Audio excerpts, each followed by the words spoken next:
はいどうもこんにちは。今回はですね、メイン PC のアップグレードということで、自作 PC についてね、お話をしていきたいなと思っております。ちょっとね、長くなっちゃうかなとは思ってますので、パーツ紹介編と、組み立て編でね、前編後編として分けてね、ご紹介できればなと思っています。ちなみに今の構成を説明しておくと、リアンリさんの ITX ケースに CPU は Intel Core i7 の12700、そして GPU は RTX 4070Ti Super という構成になっていまして、ちょっと前にね、グラフィックボードのアップデートをしたばかりですので、今回は CPU のアップグレードをしていきたいと思っています。で、今回使うパーツはね、こちらになっておりまして、インテルの最新世代も検討したんですが、今回は AMD Ryzen 9 9900X を選びました。この CPU なんかちょっとね、人気がないみたいなんですけど、3D じゃないのかというふうに言われるかもしれないんですが、自分の用途的にはね、3D よりもコア数を優先した方がいいかなと思っていまして、その中で 9950X までいっちゃうと、ちょっとね、10万円を超えちゃうので、ちょっと予算オーバーでした。その分 9900X は12コア24スレッドで性能も十分ですし、ハイスペックながら TDP が 120W なので、コンパクトケースの構成でも運用できそうだなと思ったのと、あと価格がね、今7万円前半なので、コスパ的にもかなり良くてですね、自分の用途に合ったいい CPU かなと思っております。はい、そして今回はですね、なんとマザーボードとですね、あとこちらの電源とですね、こちらの簡易水冷クーラーを ASUS 様から使わせていただけることになりましたので、こちらを使ってね、組んでいきたいと思っております。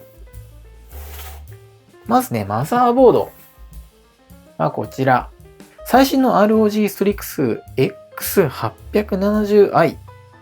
ゲーミング Wi-Fi というですね、AMD の AM5 ソケットに対応した ITX マザーボードとなります。ASUS さんのマザーボードね、BIOS の分かりやすさとか、ドライバーのインストールが簡単で、自作 PC 初心者でも組みやすいメーカーさんだなと思っております。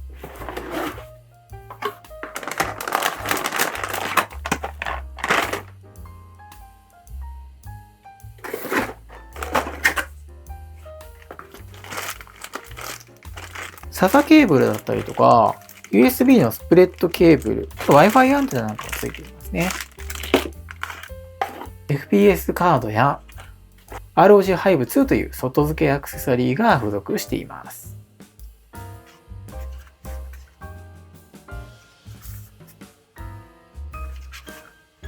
本体はこんな感じでして、ITX のこのコンパクトな基板にみっちり詰まってる感じがめっちゃいいですよね。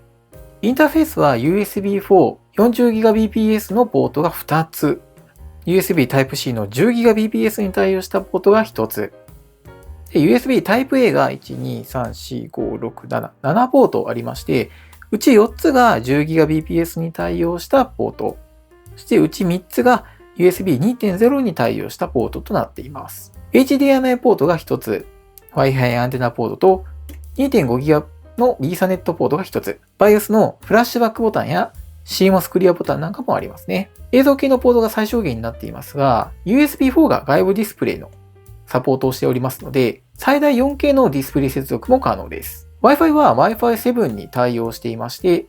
アンテナも差し込むだけになっているので、とても便利に接続することができます。ストレージは M.2 が2つ搭載できまして、片方は PCI 5.0 となっています。新設計の M.2 Q ランチはツールレスで M.2 SSD を設置でき、取り外しも簡単です。細かい部分ですけど、こういった工夫がね、組み立てするにあたり、とてもありがたいですよね。グラフィックボードの取り外しも PCIe スロット Q リリーススリムで傾けるだけでロックが外れるようになっていますので、狭いスペースで外しづらかったこのロックがね、触らなくても取り外しができるようになりました。FPS カードは垂直に取り付けすることができて、SATA ポートなどが同スペースかつケーブル管理がしやすいように設計されています。CPU のファンとポンプヘッダーがね、ここに接続できまして、またケースファンもここに接続するポートがあります。で、隣にアドレスタブルの3ピンが2つ用意されています。メモリスロットは DDR5 で2スロットとなります。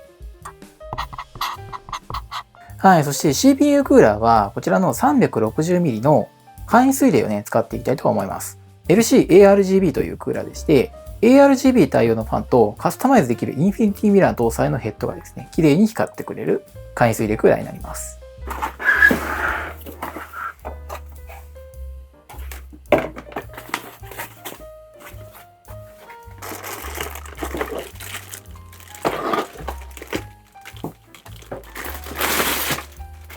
3連ファンは最初から連結されていますので、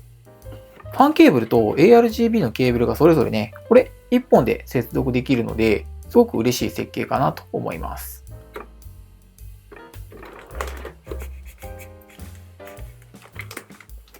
そして電源はこちら、コンパクトな SFXL の電源をお借りしています。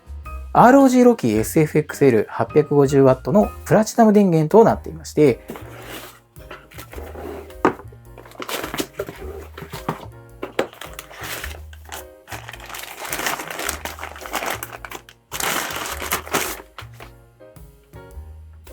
かっこよ。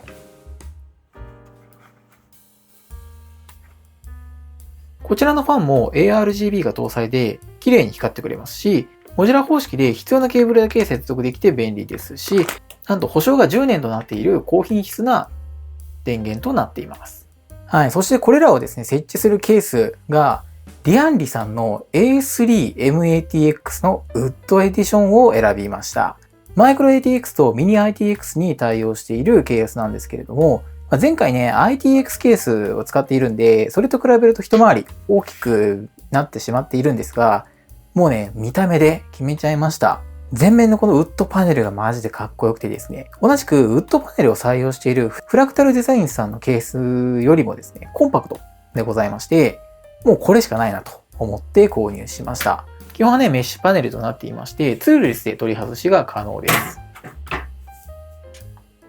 360mm のラジエーターも搭載可能なサイズになっていまして、だいたいね、縦が32センチほど、で、横幅が19センチほど、で、奥行きが45センチほどとなっていまして、ちょっとね、奥行きが大きいケースとなります。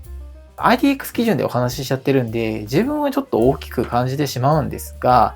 ただ十分コンパクトなね、ケースかとは思います。自分は PC をですね、デスクの天板裏に吊り下げて収納していますので、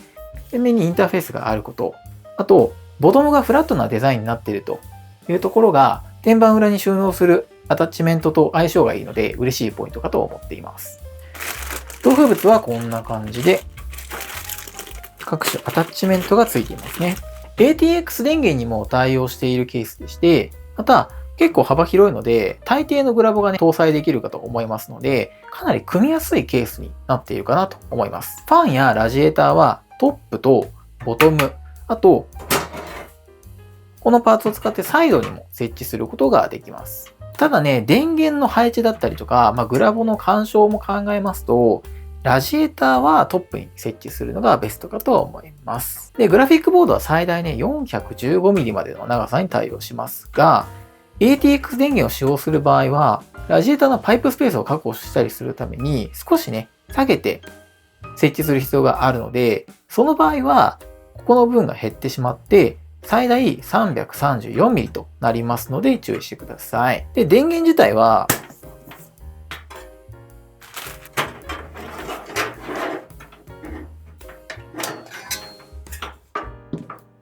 ここと入れ替えて、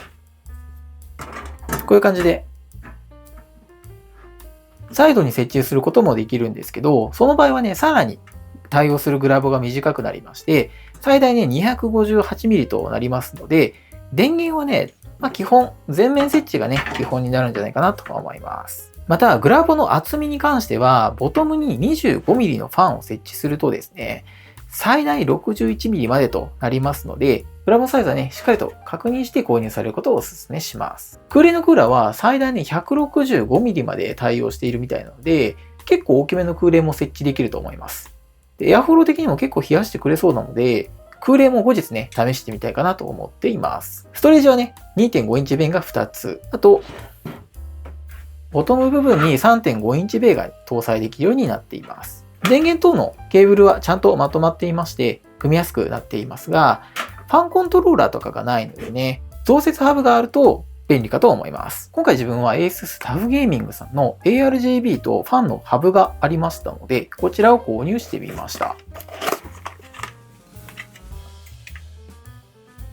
これマグネット対応でケースに貼り付けできるので便利かなと思って選んでいます。あとは ARGB 対応のファンを Amazon で安かったアップヒアさんというところの3連ファンと、あと 120mm のファンを買ってみました。メモリとグラボと OS は今の PC から引き継ぐ予定です。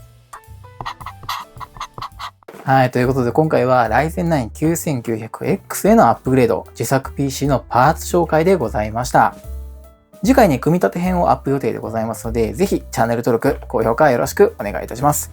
またコメントなんかもいただけますとすごくモチベーションになりますので、ぜひぜひよろしくお願いいたします。というところで今日のところはこの辺で、また次回組み立て編でお会いしましょう。バイバイ。